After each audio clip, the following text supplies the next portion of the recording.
Hello student, आपका Singh academy coaching संस्थान में आपका स्वागत है। आज मैं आपको क्लास 10th बिहार बोर्ड के लिए एक साइंस का एक टॉपिक में पढ़ाने जा रहा हूँ, जिसको आप देखेंगे तो ये अंतर पूछ देता है। कभी कभी हर साल इसका ट्रेंडिंग रहा है कि ये क्वेश्चन इसमें से आते हैं। एक चैप्टर का नाम बता रहा हूँ, ऊर्जा का संसाधन, जो आपके विज्ञान का एक चैप्टर है। उसमें से पूछता है नवीकरणीय ऊर्जा का स्रोत और अनवीकरणीय ऊर्जा का स्रोत में आप अंतर बताएं। ठीक है, तो इसको हम ठीक से समझेंगे। अगर आप इस वीडियो को देख लेते हैं तो जाकर अपने आराम से अगर लिख देंगे तो आपके 2 नंबर का जो क्वेश्चन होगा वो 2 नंबर आपको मिल जाएंगे। ये कभी कभी पूछता है कि दृष्ट धारा और प्रत्यावर्ती धारा में अंतर बताइए। तो हम इसी में डिस्कस करेंगे केवल अनवीकरणीय ऊर्जा और दूसरा है नवीकरणीय ऊर्जा। तो इसको हम ध्यान देते हैं और इसको हम समझते हैं कि यहाँ पर दिया हुआ है नवीकरणीय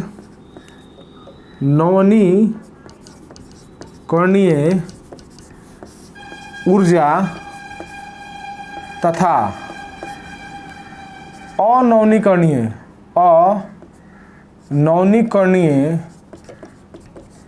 ऊर्जा में अंतर बताएं। इस तरीके से आपको क्वेश्चन पूछेगा। वो 2 नंबर का क्वेश्चन होता है, शॉर्ट फॉर्म का क्वेश्चन होता है। आपको बस 3 लाइन लिखना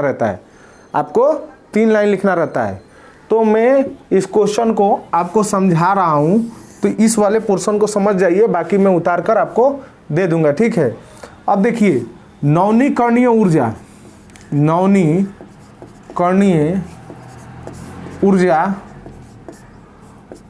और दूसरा है अनवीकरणीय ऊर्जा।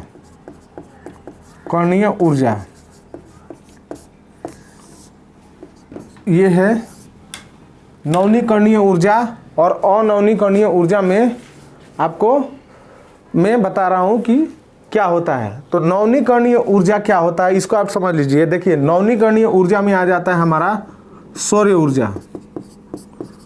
ऊर्जा, दूसरा हो जाता है वायु ऊर्जा, तीसरा हो जाता है हमारा समुद्र से हम जो बिजली उत्पन्न करते हैं उसके मशीनरी द्वारा, उसको भी आप लिख सकते हैं समुद्र के जैसे। हम कुछ आपको मैं समझा रहा हूँ कि जैसे मान कर चलिए सौर ऊर्जा से आप क्या बनाए, सोलर सेल आप चार्ज करना चालू कर दिए। दूसरा वायु ऊर्जा से क्या होता है, वायु ऊर्जा से आप पवन चक्की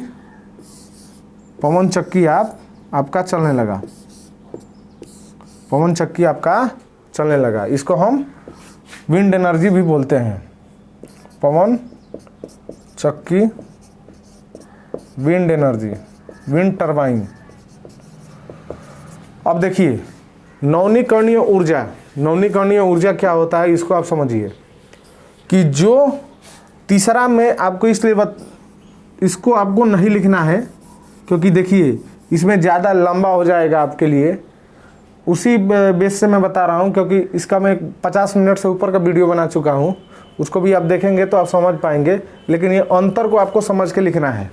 अब देखिए नवीकरणीय ऊर्जा क्या होता है, वे ऊर्जा जो हमको असीमित मात्रा में या प्रचुर मात्रा में मिला हो और ये कभी समाप्त नहीं हो सकता, उसको हम नवीकरणीय ऊर्जा बोलते हैं। वे ऊर्जा जो असीमित मात्रा में हमको प्राप्त हो और ये कभी समाप्त नहीं हो सकता, उसको हम क्या बोलते हैं, तो नवीकरणीय ऊर्जा बोलते हैं। जैसे ऊर्जा का सौर ऊर्जा, वायु ऊर्जा, इसको हमको लिखना है। इसका क्या लाभ होता है, तो ये क्या होता है, ये पर्यावरण में प्रदूषण नहीं फैलाता। इसको हम इको फ्रेंडली बोलते हैं। अंग्रेजी में इसको क्या बोलते हैं, रिन्यूएबल एनर्जी, और इसको बोलते हैं अनरिन्यूएबल एनर्जी।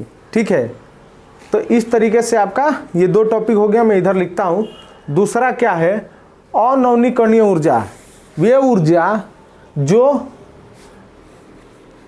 जो असीमित नहीं है, सीमित है, उसको हम अनवीकरणीय ऊर्जा बोलते हैं। इसको हम किससे आप कर सकते हैं? अनवीकरणीय ऊर्जा को अगर आप देखेंगे तो ये आपका कोयला हो गया, दूसरा आपका पेट्रोलियम हो गया, तीसरा क्या हो गया आपका गैस हो गया। ये सब जितने भी है ये अनवीकरणीय ऊर्जा है। ये सीमित हैं, ये खर्चा करेंगे तो ये खत्म हो जाएंगे, लेकिन सूर्य का प्रकाश आपका नहीं खत्म होगा, वायु है वो नहीं खत्म होगा, पेट्रोल डीजल गैस ये सब आपके खत्म हो जाएंगे। एक सीमित मात्रा में हमको मिला है।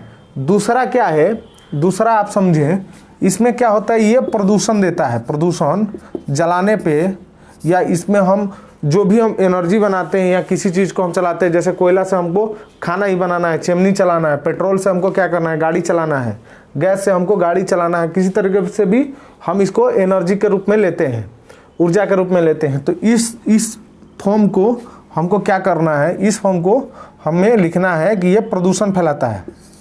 दूसरा प्रदूषण फैलाता है। आसान भाषा में लिखिए और समझिए। आप देखिए इसको आप लिखेंगे कैसे, अंतर में एक ऐसे लाइन होगा, आपको लाइन देना है और लिख देना है। ये जैसे 3 ऐसे लाइन मैंने घेर दिया, इधर मैंने लाइन घेर दिया और इसमें क्या करना है, 1 number 2 number 3 number, 1 number 2 number 3 number ऊपर लिख दीजिए। इधर लिखिए अनवीकरणीय ऊर्जा, दूसरा लिखिए नवीकरणीय ऊर्जा,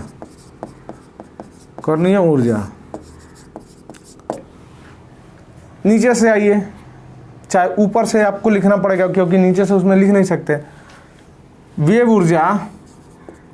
ऊर्जा जो सीमित मात्रा में उपलब्ध है,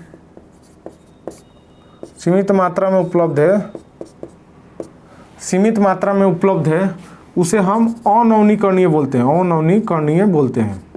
या नवीकरणीय कहते हैं। और यहीं पे आपको क्या लिखना है, जैसे कोयला, पेट्रोलियम और गैस, इस तरीके से आपको लिखना है।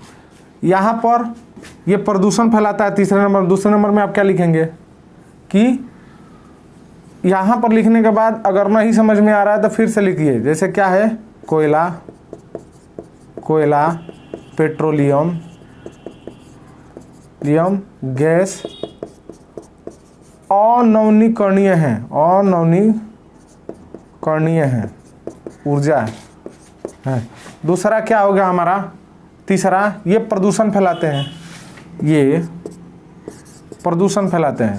इससे प्रदूषण उत्पन्न होता है। इस तरीके से आपको लिखना है। अब ठीक आइए, इसमें आइए, तो इसमें क्या होगा, नवीकरणीय में ये ऊर्जा जो असीमित मात्रा में है, उसको हम क्या बोलेंगे, ये ऊर्जा जो असीमित मात्रा में है उसको हम क्या बोलेंगे, नवीकरणीय ऊर्जा बोलेंगे। वे ऊर्जा जो असीमित या प्रचुर मात्रा में है,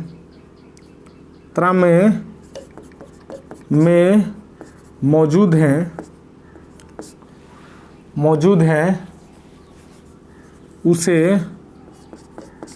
उसे हम क्या बोलेंगे, नवीकरणीय ऊर्जा बोलेंगे। जैसे क्या है, जैसे आपका सूर्य का प्रकाश, सूर्य ऊर्जा और वायु ऊर्जा। इसको अंग्रेजी में हम इको फ्रेंडली भी बोलते हैं। दूसरा क्या हो गया, ये प्रदूषण नहीं फैलाता, ये प्रदूषण इससे प्रदूषण नहीं फैलता। दूसरा आप क्या लिखेंगे, दूसरा आप लिखेंगे कि सौर ऊर्जा